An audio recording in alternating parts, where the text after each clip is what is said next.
સરકારે સર્વોચ્ચ અદાલતને વિનંતી કરી છે કે તે વૈવાહિક બળાત્કારને ગુનાહિત બનાવવાના દૂરગામી સામાજિક કાનૂની અસરો પર ધ્યાનપૂર્વક વિચાર કરે। આ મુદ્દો માત્ર કાનૂની મામલો નથી પણ એક જટિલ સામાજિક પ્રશ્ન પણ છે। અદાલતમાં સબમિટ કરવામાં આવેલી એફિડેવિટમાં કેન્દ્રએ ભારપૂર્વક જણાવ્યું હતું કે આ બાબતની કોઈપણ ન્યાયિક સમીક્ષામાં વ્યાપક સામાજિક પરિણામો અને આ મુદ્દે સંસદના વલણને ધ્યાનમાં લેવું જોઈએ। કાયદો જે પતિને તેની પુખ્ત પત્ની પર બળાત્કાર કરવા બદલ કાર્યવાહીમાંથી મુક્તિ આપે છે।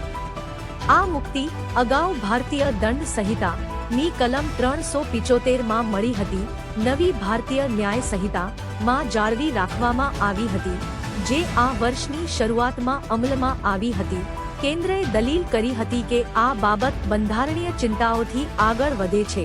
ભારપૂર્વક જણાવ્યું હતું કે સંસદ આઈપીસીમાં 2013ના સુધારા દરમિયાન આ મુદ્દે પહેલેથી જ ચર્ચા થઈ હતી અને વૈવાહિક બળાત્કારના અપવાદને જાળવી રાખવાનું પસંદ કર્યું હતું।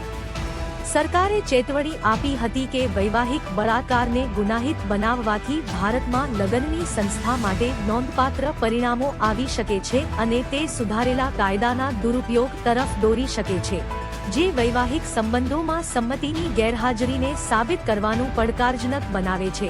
હવે રદ કરાયેલ હેઠળ કલમ 375 ને મુક્તિ આપવામાં આવી છે। બળાત્કારના આરોપોમાંથી પુરુષો જો પીડિતા તેમની પત્ની હોય, જો તે સગીર ન હોય, કલમ 63 હેઠળ આ મુક્તિ જાળવી રાખે છે, જેને ઘણા અરજદારો દ્વારા કાયદેસર રીતે પડકારવામાં આવી છે અને દલીલ કરવામાં આવી છે કે તે પરિણીત મહિલાઓ સાથે ભેદભાવ કરે છે। વૈવાહિક બળાત્કાર અપવાદ કર્ણાટક હાઈકોર્ટે પણ 2022માં ચુકાદો આપ્યો હતો કે પતિઓને બળાત્કાર માટે કાર્યવાહીમાંથી મુક્તિ આપવી એ કલમ 14 હેઠળ સમાનતાની બંધારણીય બાંયધરીનું ઉલ્લંઘન કરે છે। ત્યારથી સુપ્રીમ કોર્ટે આ અરજીઓ પર કેન્દ્રનો જવાબ માંગ્યો છે। આ મુદ્દો હવે તેની સમીક્ષા હેઠળ છે।